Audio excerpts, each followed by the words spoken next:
बहुत अहम है इस बात को देखना कि जब ये G20 प्रेसिडेंसी भारत को सौंपी गई है, वो समय पूरी दुनिया के लिए कैसा है, क्योंकि जो विश्व व्यवस्था है वो पूरी तरीके से संघर्ष कर रही है। कितनी अर्थव्यवस्थाएं हैं जो खंड खंड होती नजर आ रही हैं, कितने देश हैं जो यूक्रेन रूस के युद्ध के कारण इस समय कितनी तरह की कटौती झेल रहे हैं, और इन सारी चीजों के बीच भारत दुनिया को दिशा दिखाएगा, क्योंकि भारत की दशा ठीक है। एक वक्त था जब अमेरिका, रूस, चीन, ब्रिटेन और फ्रांस को महाशक्ति माना जाता था। इनके पास शक्ति और लक्ष्मी दोनों थी। सबसे बड़ी बात, इनके पास संयुक्त राष्ट्र संघ में वीटो पावर थी, जो महाशक्ति वाले इनके रुतबे में 4 चांद लगाती थी। लेकिन वक्त बदला और फिर दुनिया अमेरिका और चीन के बीच बढ़ गई। लेकिन पहले कोरोना महामारी और फिर रूस यूक्रेन युद्ध ने अमेरिका और चीन की दादागिरी को अगर ध्वस्त नहीं किया तो कम से कम लड़खड़ाने पर मजबूर तो कर दिया है, और दुनिया बहुत ध्रुवीय हो गई, जिसमें भारत के लिए असीमित संभावनाएं हैं। साथियों, 2014 के पहले और 2014 के बाद के भारत में बहुत बड़ा फर्क जो है वो मोदी नहीं है, वो बहुत बड़ा फर्क है स्पीड और स्केल में। दुनिया भर के जानकारों की एक राय है कि मौजूदा माहौल भारत के लिए एक अवसर है। यही नहीं, आने वाले सालों में हिंदुस्तान अमेरिका और चीन जैसी महाशक्तियों की कतार में खड़ा हो सकता है। लेकिन सवाल है कैसे? इस पर प्रधानमंत्री नरेंद्र मोदी कहते हैं, आज भारत बड़े लक्ष्य तय कर रहा है और उन्हें प्राप्त करने के लिए भी पूरी मेहनत कर रहा है। अब भारत छोटा सोचता ही नहीं है।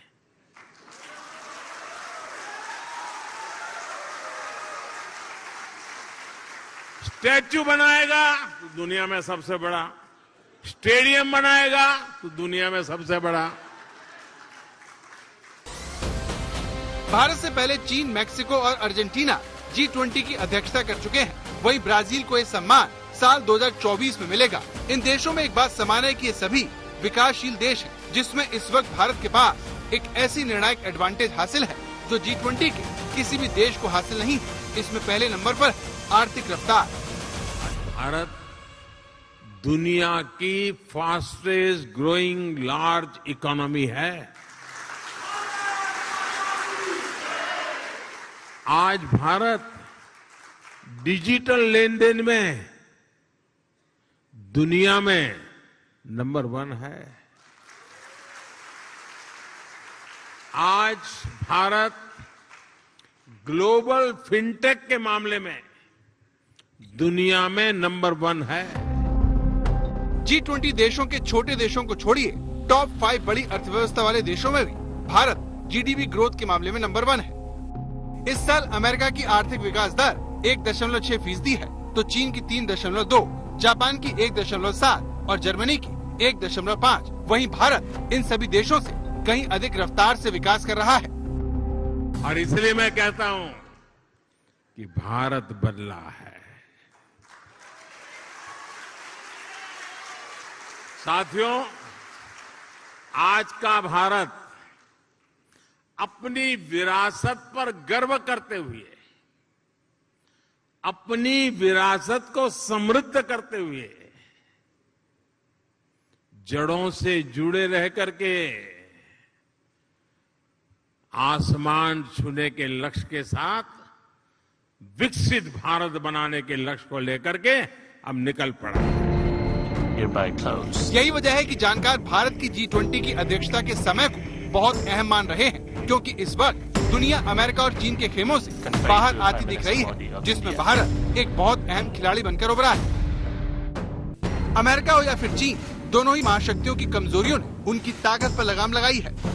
चीन को कोरोना महामारी और उसके कर्ज के जाल में फंसाने वाली नीति ने बेनकाब कर दिया है, तो वहीं अमेरिकी प्रभुत्व भी खतरे में है। रूस यूक्रेन युद्ध ने नाटो में ही दरार डाल दी है और तेल की वजह से अमेरिका को उसके सहयोगी आंख दिखा रहे हैं।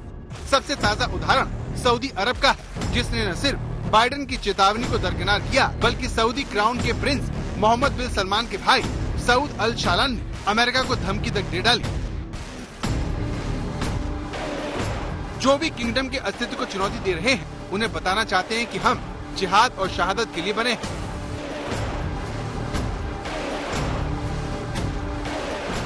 अमेरिका और सऊदी अरब में ये सारा झगड़ा ओपेक प्लस समूह के तेल उत्पादन में 20 लाख बैरल प्रतिदिन कटौती की घोषणा के बाद बढ़ा, जिसके बाद बाइडेन ने सऊदी अरब पर रूस और व्लादिमीर पुतिन का सहयोग करने का आरोप लगाया। अमेरिका ने आरोप लगाया कि यूक्रेन के खिलाफ युद्ध में रूस की मदद के लिए सऊदी अरब ने तेल उत्पादन में कटौती का फैसला किया है ताकि रूसी गैस पर निर्भरता बढ़ जाए। CNN को दिए इंटरव्यू में बाइडेन ने कहा, सऊदी अरब ने रूस के लिए जो किया है उसके कुछ नतीजे होंगे। मैं ये नहीं बताऊंगा कि मैं क्या सोच रहा हूँ और मेरे मन में क्या है, लेकिन उसके नतीजे जरूर होंगे। अमेरिका और सऊदी अरब में जुबानी जंग बहुत अहम है, क्योंकि सऊदी अरब अपनी सुरक्षा के लिए पूरी तरह से अमेरिका पर निर्भर है। यही नहीं, वो अमेरिका से बड़ी संख्या में हथियार भी लेता है, फिर भी उसने रूस को फायदा पहुंचाया। जानकार इसकी एक बड़ी वजह जो बाइडेन का ढीला ढाला रवैया और देश में ही कमजोर होती उनकी स्थिति को बताते हैं, जिसमें इजाफा करने के लिए डोनाल्ड ट्रंप आगे आ गए हैं। In order to make America great and glorious again, I am tonight announcing my candidacy for President of the United States. America की तरह चीन भी आर्थिक मंदी से जूझ रहा है। उसकी अर्थव्यवस्था में मंदी का वायरस एंट्री कर चुका है, जिसने उसकी आर्थिक रफ्तार में कमजोरी पैदा कर दी है। लेकिन भारत के साथ ऐसा नहीं है, जिसने आपदा को अवसर में बदलकर दुनिया के सामने मिसाल पेश की है। कोरोना काल में भारत ने जितनी वैक्सीन डोज अपने नागरिकों को लगाई और मुफ्त में लगाई, वो जो वैक्सीन डोज है ना, उसकी अगर मैं संख्या का हिसाब लगाऊं तो अमेरिका और यूरोपियन यूनियन, उन दोनों की कुल आबादी जो है उससे 2.5 गुना ज्यादा डोज हमने हिंदुस्तान में लगाए।